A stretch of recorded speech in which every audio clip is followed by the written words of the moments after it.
Today, we're going to talk about sentences, and I promise no one will have to diagram anything on. Welcome to Jenn's writing world.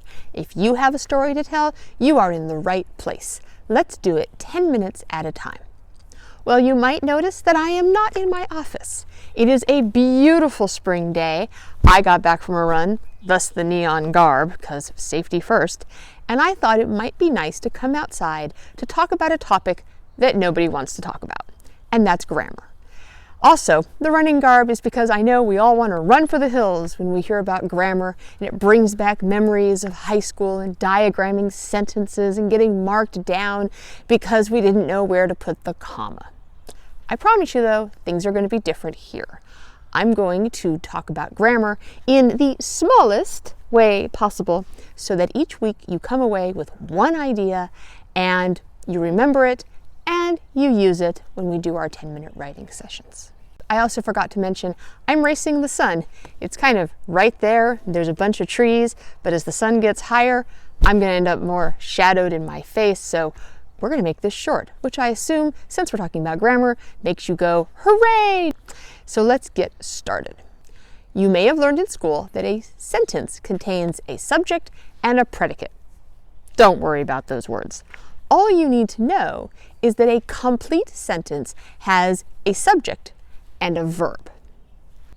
It also has some form of punctuation at the end, but that's for another video. All we need to concentrate on today are subjects and verbs. One website that I found said a sentence needs 3 items: a subject, a verb, and an object. But that is not always true. All right, here's a quote from Stephen King. I'm going to have to read it, so there we go. Stephen King said, "One who does grasp the rudiments of grammar find a comforting simplicity at its heart, where there only need be nouns, the words that name, and verbs, the words that act." Is that simple enough? It was simple enough for Stephen King, and look how many books he wrote. And all he says is, to have complete sentences, you need nouns and verbs. Nouns are your subject, and verbs can be either active or they can be passive. And again, we're not going to talk about that today either. So what are we talking about? We are talking about what makes a complete sentence. And you might be like, Jen, I know what makes a complete sentence. And if that is true, I want to know why so many of the stories I edit are littered with sentence fragments and so easily fixed. Most of the time, they're either missing a subject or they're missing a verb. An example might be running down the street. I have seen that. Notice that that is not a complete sentence. That is an incomplete sentence. It doesn't have a subject. Who is running down the street? So let's go back to the basics.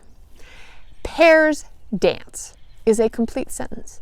Pear is the subject. Dance is the verb. Is it a great sentence? No. Although, maybe you're writing about dancing pears, in which case it might be a wonderful sentence. But the point is, it is only 2 words, and yet because it has a subject and it has a verb, it is a complete sentence. Now, not that you always have to have a complete sentence, because part of what makes writing interesting is occasionally, for emphasis or to make a point, putting in a sentence fragment. But you don't want to do it all the time. Comprehension comes from complete sentences. And there is one exception, and that is dialogue.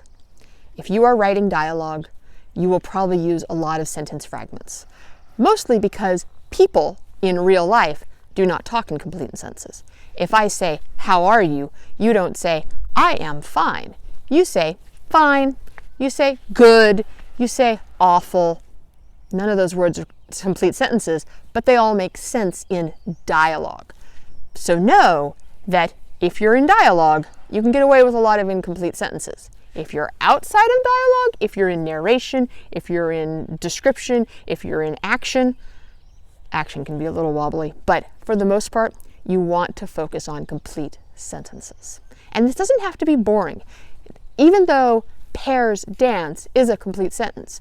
We're going to move in and build on this in future videos and talk about complex sentences and compound sentences and how by knowing what is a complete sentence, you can build and make writing, well, delicious to read.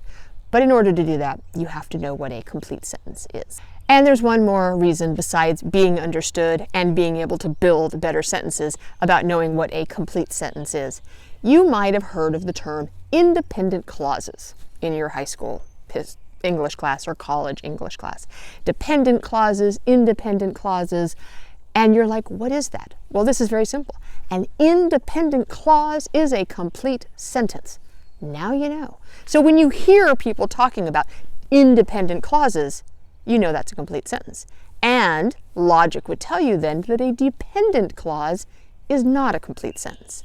So if you're going to build lots of interesting sentences with dependent clauses and independent clauses, the number one thing you need to know is, what is a complete sentence? Because then you can say, I have a complete sentence, therefore I have an independent clause, therefore I can build in lots of interesting ways using complex compound sentences and everybody's favorite, even though they don't know it, dependent clauses.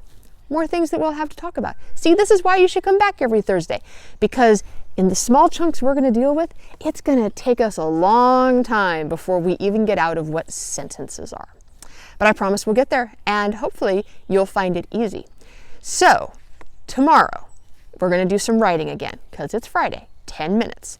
And I want you to think as you're writing, kind of subconsciously, don't let it slow you down, but think, are these complete sentences? Do I have a subject? Do I have a verb? If I do, congratulations, you have complete sentences. Do I notice that I'm just stringing a lot of nouns and descriptions together and they're not doing anything? Well, you probably don't have complete sentences. And let me tell you, stories are a lot more interesting when things, people, places, whatever it is, are doing things or are being described about. That's why we read. We want to know what's going on. We want to know what the verb is, and we want to know who is doing it. And that's why we read. And whether we're reading about Pears dancing or Ahab chasing a gray whale, without subjects and without verbs, we don't have complete sentences. And without complete sentences, we don't have stories that anybody wants to read. Well, the sun has not reached the apex of the sky, so I am not being all washed out and having to squint a lot. I hope you learned something today. I hope you will be able to tell your writing friends that you now know a complete sentence has a subject and a verb. If you did learn something, if it wasn't too painful, I'd love for you to subscribe to my channel, hit the little bell that allows you to get notifications so that you can learn more things about writing. Also, if you didn't find it too painful, and maybe if you learned something you like, you could hit the like button too. I always appreciate it. YouTube thinks it's important. And as always, I hope that you will share with your friends everything that is going on my channel so that everyone you know who writes, and by the way, that is everyone. Everyone writes. Maybe all they write is email, but everyone writes something. And knowing good grammar is important for everyone who writes. So I do hope that you'll share what you've learned here today with them and also share the channel. April starts next week, which is a little crazy. And I do have big plans, which means grammar is going to be put on hold for a month. I do hope you remember what you learned here so that when we come back, we can build on it. And that's all from Jenn's Writing World. Until next time, write, write, write.